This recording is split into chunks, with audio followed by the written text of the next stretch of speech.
घर की कोई चीज सही सलामत नहीं है, यहाँ तक कि दोनों कुर्सियां तक तोड़ डाली। अब तुम क्या समझती हो ये साइमा जैसी लड़की कर सकती है? अरे ये तो किसी ताकतवर मर्द का ही काम है। पीर जी तो कह रहे थे कि वो रात भर सुकून से सोती रहेगी। आधी रात तक तो सुकून से सोई रही, ना जाने कब उस पे वहशत सवार हुई। वो तो शुक्र करो कि ज़ेबी फरिश्ता बनकर आ गई, वरना ही तुम्हारी माँ तुम्हारे सामने जिंदा सांसें ना ले रही होती। हाँ माँ, वो तो आप ठीक कह रहे हैं। अब सफरी की हालत मैं आपको बता चुका हूँ। माँ वो हद से ज्यादा चर्च पीना शुरू हो गया, उसका इस घर में रहना भी मुनासिब नहीं। बस कर जाओ, चुप कर जाओ, मत आसपास के लोगों में तमाशा बनवाओ। अम्मा आसपास के लोगों को भी और अगले 7 मोहल्लों को भी पता है कि आपके औलाद जो है वो चर्ची है। बस ठीक है, कुछ दिनों के लिए तुम ये सब कुछ संभाल लो, फिर ज़ेबी और ताहिरा का मकान बेचकर हम इस नशे का इलाज भी करा लेंगे और साइमा की शादी भी कर देंगे। अगर इस तरह करोगे तो न तुम्हारे कुछ हाथ आएगा न मेरे। आप जो कह रही हैं वो बहुत मुश्किल है, वो दोनों नहीं मानेंगे। अरे मर्द बनकर बात करो, अभी से हाथ पैर छोड़ दोगे तो क्या होगा? सफरी को तो मैं संभाल लूंगी। बस जहां से राह रास्त पर आ गया था, पता नहीं कहां से इसकी हड्डियों को दोबारा से नशे की लत पड़ गई। जो कुछ करना है जल्दी कर लो, तो हाथ मलते रह जाएंगे हमसे।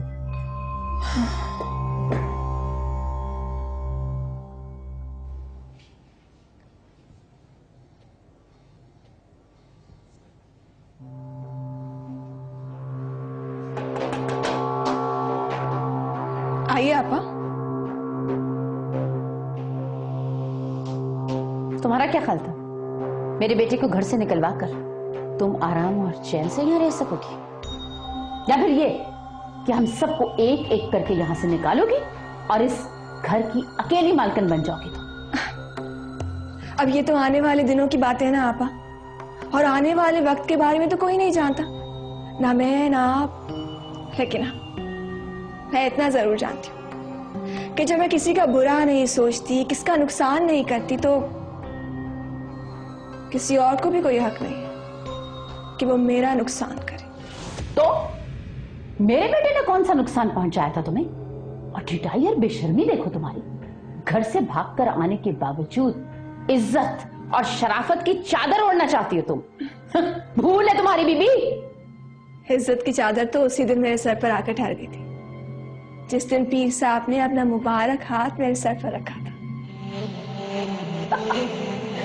इज्जत की चादर? तैयार हो जाओ बीबी, ये इज्जत की चादर, वो मुबारक हाथ तुम्हारे सर से खुद नोचकर फेंक देंगे चंद दिनों में। फिर तुम्हें समझ आएगी कि घर से भागकर आने वालियों की इज्जत क्या होती है।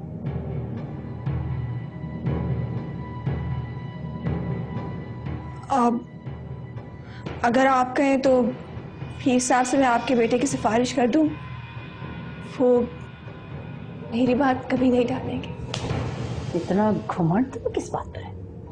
27 साल से हूं मैं पीर साहब के साथ, मुझसे ज्यादा तुम उन्हें जानोगी। अब बुढ़ापे का तजर्बा जवानी के सामने कितने दिन ठहरता है, ये तो आप जानती ही होंगी ना।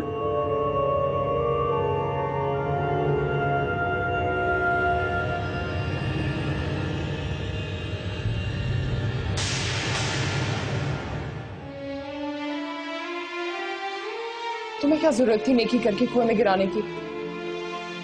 क्या मतलब? मरने देती अगर बेटी माँ को पार लगा ही रही थी तो। तुम ऐसा सोच भी कैसे सकती हो? सोच सकती हूँ, और अगर मौका मिले तो खुद कर भी सकती हूँ।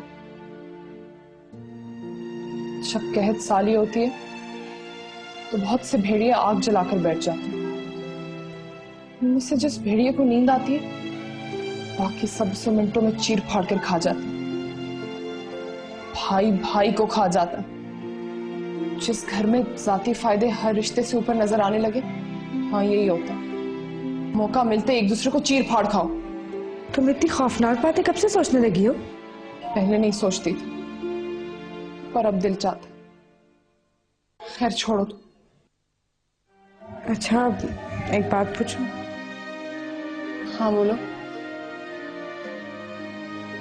जमीला खाला ने जो जफर से मेरे रिश्ता जोड़ने की बात की थी, और ऐसा तो मैं मर के भी नहीं होने दूंगी। तुम फिक्र नहीं करो, अभी मैं जिंदा हूं। तुम कुछ नहीं कर सकती। आखिरी दफा घर से बाहर जाने का अंजाम देखा था ना तुमने। हर बार ऐसा नहीं होता। हर बार मैं तुम्हें मुश्किल में भी नहीं डाल सकती। मैं खुद कुछ ना कुछ करूंगी। क्या करोगी तुम? जब करूंगी तब बताऊंगी।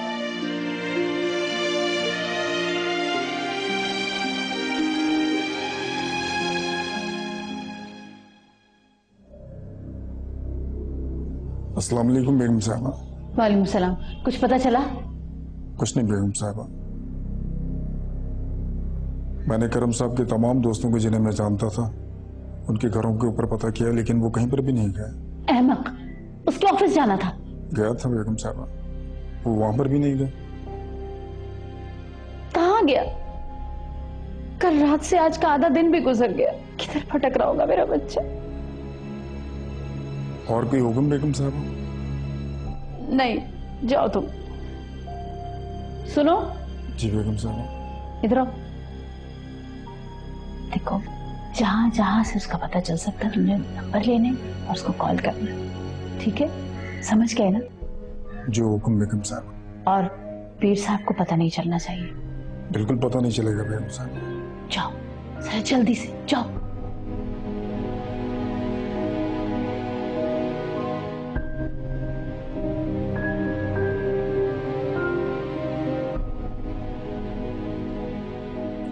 ले भी आओ, देर हो रही है मुझे।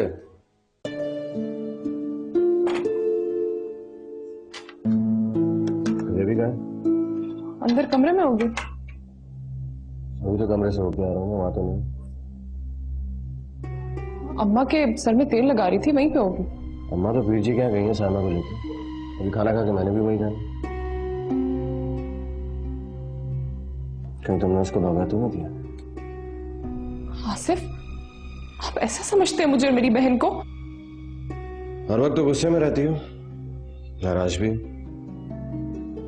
अम्मा बता रही थी कि ना तुम खुद सामा के करीब जाती हो, ना ही जेबी को जाने देती। हमसे कोई दुश्मनी है क्या? या फिर अभी तक नाराज हो, तुम्हारा जेवर बेच दिया मैंने? आसिफ, मैं किसी से नाराज नहीं हूं, लेकिन मुझसे ये बात बर्दाश्त नहीं है कि क्या? सेबी के रिश्ते की बात जो अम्मा ने की थी, मैं जफर से कभी नहीं होने दूंगी। तो इसमें बुराई है क्या, ये तो बता दो। बुराई? सिर्फ बुराई ही तो है। तारा, जफर ने कभी तुमसे कोई बदतमीजी की? कभी तुम्हें नुकसान पहुंचाने की कोशिश की? बस एक छोटी सी नशे की लत पड़ गई थी उसको, और वो भी काफी दिन से नहीं किया उसने। इलाज करवा दिया मैंने उसका, अब बिल्कुल ठीक है, दुकान पे बैठने लगा। मैं फिर भी ये रिश्ता कभी नहीं होने दूंगी। तो फिर ठीक है, अगर ऐसी बात है तो फिर तुम अपना घर बर्बाद करने के लिए तैयार हो जाओ। अम्मा तो वैसे भी तुमसे छुटकारा हासिल करना चाहती थी, नहीं तो मैं था जो तुम्हारे सामने खड़ा था। अब अगर अब तुम मेरी ही बात नहीं सुनोगी तो मेरा ख्याल है तुम्हें तुम्हारी बहन अपनी अम्मा के घर ही चली गई। फैसला तुम्हारे हाथ में। अब या तो जेबी की शादी होगी या फिर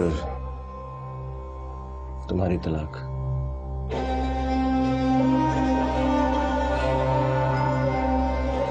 आसिफ, पानी लो। क्या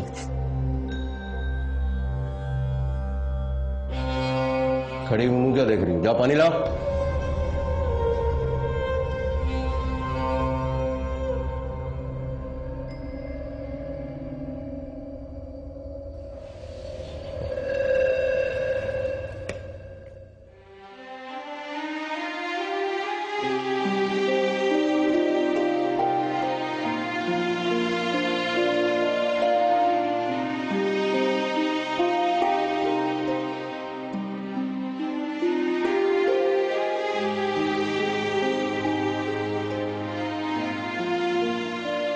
माजबीन, बेटा दवा खा ली? क्यों? मैं बीमार हूं जो हर वक्त दवाएं खाती रहूं? किसकी शादी का कार्ड है? सना की छोटी बहन का। सना आ गई अमेरिका से? कितने बच्चे हैं उसके? 3। आप हर बार एक ही सवाल क्यों पूछती हैं? बहबूदे आबादी वालों को रिपोर्ट देनी है आपने।